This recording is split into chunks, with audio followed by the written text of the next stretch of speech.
વાત હવે જૂનાગઢની કરવી છે। ગિરનાર સીડી યાત્રિકો માટે શરૂ કરવામાં આવી છે। આજે વહેલી સવારથી યાત્રિકો માટે ગિરનાર સીડી પુનઃ શરૂ કરાઈ છે।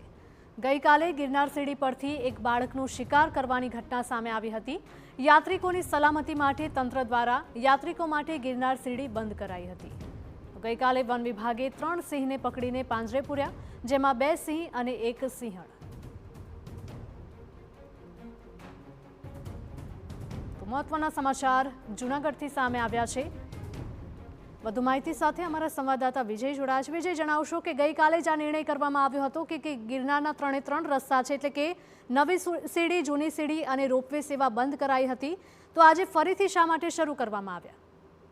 હિરલ, જણાવી દઉં તો જે રીતે ગઈકાલે જે એક ઘટના બની હતી તેમાં 11 વર્ષના બાળકને જે સિંહણ દ્વારા ફાડી ખાધો હતો ને એક સિંહણ અને 2 નર જે પાછળ જે સિંહ હતા એ ત્રણેય સિંહની જે ગઈકાલે રેસ્ક્યુ કરી લેવામાં આવ્યું છે।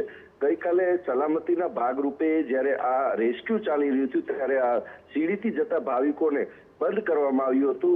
હાલ જ્યારે આજે વહેલી સવારથી જ લોકોને અવરજવર માટે જે સીડીથી પગથિયા ચડીને જે ગિરનાર પર્વત ઉપર જાય છે તે ભાવિકોની જે ખાસ કરીને લાગણી હોય છે, મોટી સંખ્યામાં જે રીતે ભાવિકો આવી રહ્યા છે, સીડીથી પગથિયાથી ચડીને ઉપર જતા હોય છે, તેને આજથી શરૂ કરવામાં આવ્યું છે।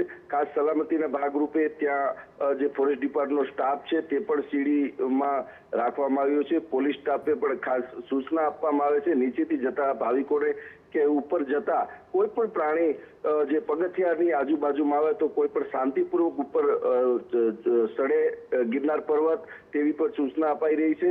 અને આજે સવારથી ભાવિકો માટે જે ગિરનાર સીડી છે તે ખુલ્લી મૂકવામાં આવી છે। જી હિરલ। બિલકુલ વિજય, માહિતી બદલ આપનો આભાર।